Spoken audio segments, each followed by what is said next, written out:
بسم اللہ الرحمن الرحیم نحمدہ ونصلی علی رسول الکریم۔ حضرت عمر بن ابی سلمہ رضی اللہ تعالیٰ عنہ بیان کرتے ہیں کہ میں رسول اللہ صلی اللہ علیہ وسلم کے زیر پرورش لڑکا تھا اور کھانے کے دوران میرا ہاتھ پلیٹ میں ہر طرف گھومتا تھا۔ یہ حرکت دیکھ کر رسول اللہ صلی اللہ علیہ وسلم نے مجھے فرمایا، اللہ کا نام لے کر اپنے دائیں ہاتھ کے ساتھ اپنے سامنے سے کھاؤ۔ حضرت عمر بن ابی سلمہ رضی اللہ عنہ بیان کرتے ہیں، میں رسول اللہ صلی اللہ علیہ وسلم کے زیر پرورش لڑکا تھا اور کھانے کے دوران میرا ہاتھ پلیٹ پر ہر طرف گھومتا تھا۔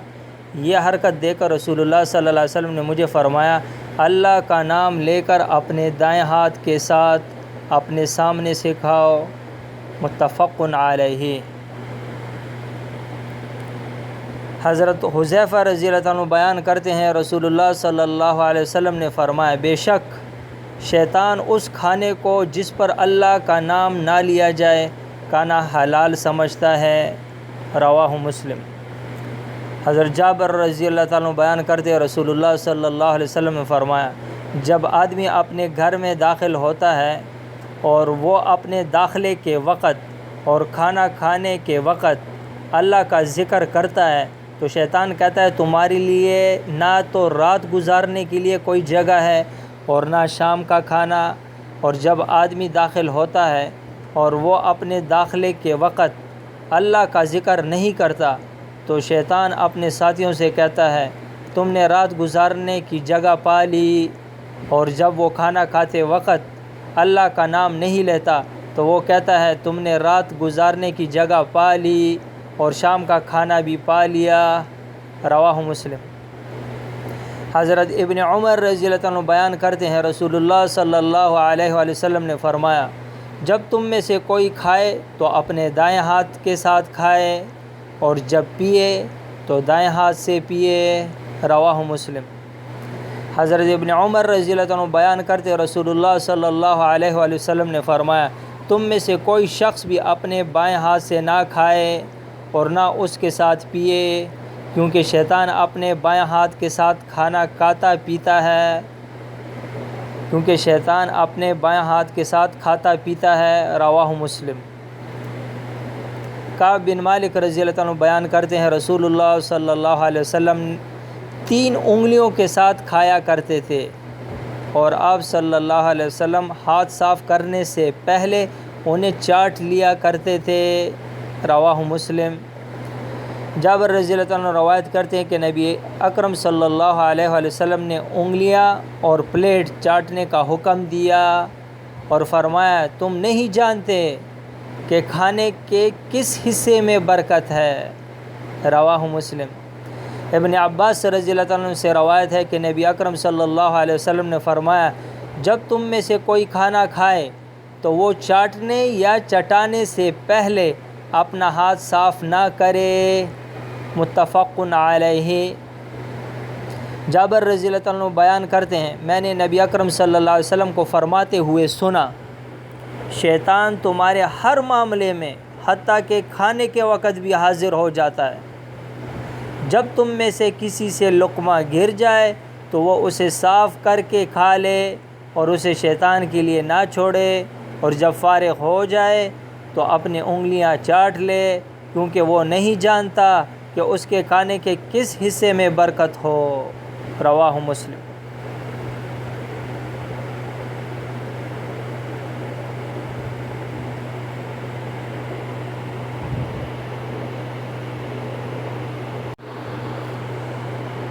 حضرت معاویہ رضی اللہ عنہ بیان کرتے ہیں کہ رسول اللہ صلی اللہ علیہ وسلم نے فرمایا، اللہ تعالیٰ جس کے ساتھ بلائی کا ارادہ فرماتا ہے تو اسے دین کے متعلق سمجھ بوجھ عطا فرما دیتا ہے۔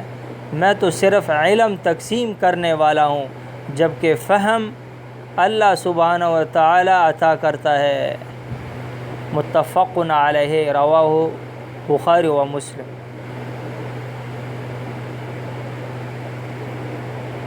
ابن مسعود رضی اللہ تعالیٰ عنہ بیان کرتے ہیں کہ رسول اللہ صلی اللہ علیہ وسلم نے فرمایا، 2 قسم کے لوگوں پر رشک کرنا جائز ہے، ایک وہ آدمی جسے اللہ سبحانہ و تعالیٰ نے مال عطا کیا اور پھر اس کو راہ حق میں اسے خرچ کرنے کی توفیق عطا فرمائی، اور ایک وہ آدمی جسے اللہ نے حکمت عطا کی اور وہ اس کے مطابق فیصلہ کرتا ہے اور اسے دوسروں کو سکھاتا ہے۔ متفق علیہ، رواہ البخاری و مسلم۔ حضرت ابو ہریرہ رضی اللہ تعالیٰ عنہ بیان کرتے ہیں، رسول اللہ صلی اللہ علیہ وآلہ وسلم نے فرمایا، جب انسان فوت ہو جاتا ہے تو تین کاموں صدقہ جاریہ، وہ علم جس سے استفادہ کیا جائے، اور نیک اولاد جو اس کے لیے دعا کرے کہ اس کے اعمال کا سلسلہ منقطع ہو جاتا ہے۔ حضرت ابو ہریرہ رضی اللہ عنہ بیان کرتے ہیں، رسول اللہ صلی اللہ علیہ وسلم نے فرمایا، جب انسان فوت ہو جاتا ہے تو تین کاموں صدقہ جاریہ، وہ علم جس سے استفادہ کیا جائے، اور نیک اولاد جو اس کے لیے دعا کرے کہ سوا اس کے اعمال کا سلسلہ منقطع ہو جاتا ہے۔ رواہ مسلم۔ حضرت ابو ہریرہ رضی اللہ عنہ بیان کرتے ہیں، رسول اللہ صلی اللہ علیہ وسلم نے فرمایا، جس شخص نے کسی مومن سے دنیا کی کوئی تکلیف دور کی تو اللہ سبحانہ وتعالیٰ اسے قیامت کے دن کی کوئی تکلیف دور فرما دے گا۔ جس شخص نے کسی تنگ دست پر آسانی کی تو اللہ اس پر دنیا و آخرت میں آسانی فرمائے گا۔ جس نے کسی مسلمان کی عیب پوشی کی تو اللہ سبحانہ وتعالیٰ اس کی دنیا و آخرت میں عیب پوشی فرمائے گا۔ اللہ بندے کی مدد فرماتا رہتا ہے جب تک بندہ اپنے بھائی کی مدد کرتا رہتا ہے۔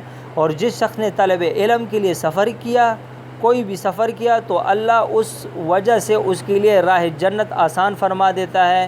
اور جب کچھ لوگ اللہ کے کسی گھر میں اکٹھے ہو کر اللہ کی کتاب کی تلاوت کرتے ہیں اور آپس میں پڑھتے پڑھاتے ہیں تو ان پر سکینت نازل ہوتی ہے، رحمت انہیں ڈھانپ لیتی ہے، فرشتے انہیں گھیر لیتے ہیں، اور اللہ اپنے پاس فرشتوں میں ان کا تذکرہ فرماتا ہے۔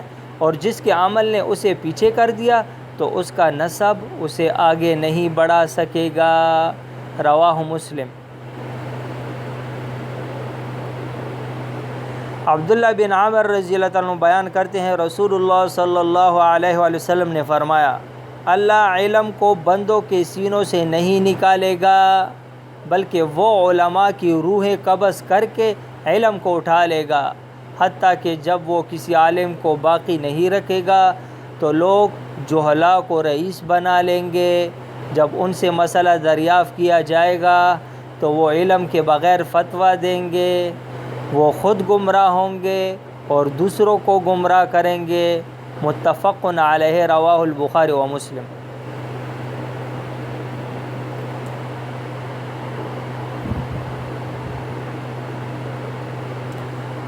ابو مسعود انصاری رضی اللہ عنہ بیان کرتے ایک آدمی نبی اکرم صلی اللہ علیہ وسلم کی خدمت میں حاضر ہوا تو اس نے عرض کیا، میری سواری ہلاک ہو گئی ہے، آپ مجھے سواری عنایت فرما دیں۔ آپ صلی اللہ علیہ وسلم نے فرمایا، میرے پاس تو کوئی سواری نہیں۔ ایک آدمی نے عرض کیا، اللہ کے رسول، میں اسے ایسے آدمی کے متعلق بتاتا ہوں جو اسے سواری دے دے گا۔ تو رسول اللہ صلی اللہ علیہ وسلم نے فرمایا، خیر و بلائی کی طرف رہنمائی کرنے والے کو اس بلائی کو سر انجام دینے والے کی مثل اجر و ثواب ملے گا۔ رواہ مسلم۔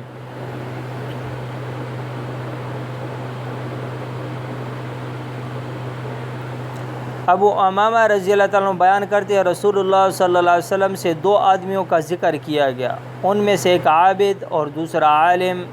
تو رسول اللہ صلی اللہ علیہ وسلم نے فرمایا، عالم کی عابد پر اس طرح فضیلت ہے جس طرح میری فضیلت تمہارے ادنا آدمی پر ہے۔ پھر رسول اللہ صلی اللہ علیہ وسلم نے فرمایا، بے شک اللہ سبحانہ و تعالیٰ اور اس کے فرشتے، زمین و آسمان کی مخلوق، حتیٰ کہ چونٹی اپنے بل میں اور مچھلیاں لوگوں کو خیر و بلائی کی تعلیم دینے والے کے لیے دعائے خیر کرتی ہیں۔ ابو امامہ رضی اللہ عنہ بیان کرتے ہیں، رسول اللہ صلی اللہ علیہ وسلم سے دو آدمیوں کا ذکر کیا گیا، ان میں سے ایک عابد اور دوسرا عالم۔ تو رسول اللہ صلی اللہ علیہ وسلم نے فرمایا، عالم کی عابد پر اس طرح فضیلت ہے جس طرح میری فضیلت تمہارے ادنا آدمی پر ہے۔ پھر رسول اللہ صلی اللہ علیہ وآلہ وسلم نے فرمایا، بے شک اللہ اور اس کے فرشتے، زمین و آسمان کی مخلوق، حتیٰ کہ چونٹیوں کے بل میں اور مچھلیاں لوگوں کو خیر و بلائی کی تعلیم دینے والی کے لیے دعائے خیر کرتی ہیں۔ رواہ ترمذی۔ سبحان ربک رب العزت عما یصفون وسلام علی المرسلین والحمد للہ رب العالمین۔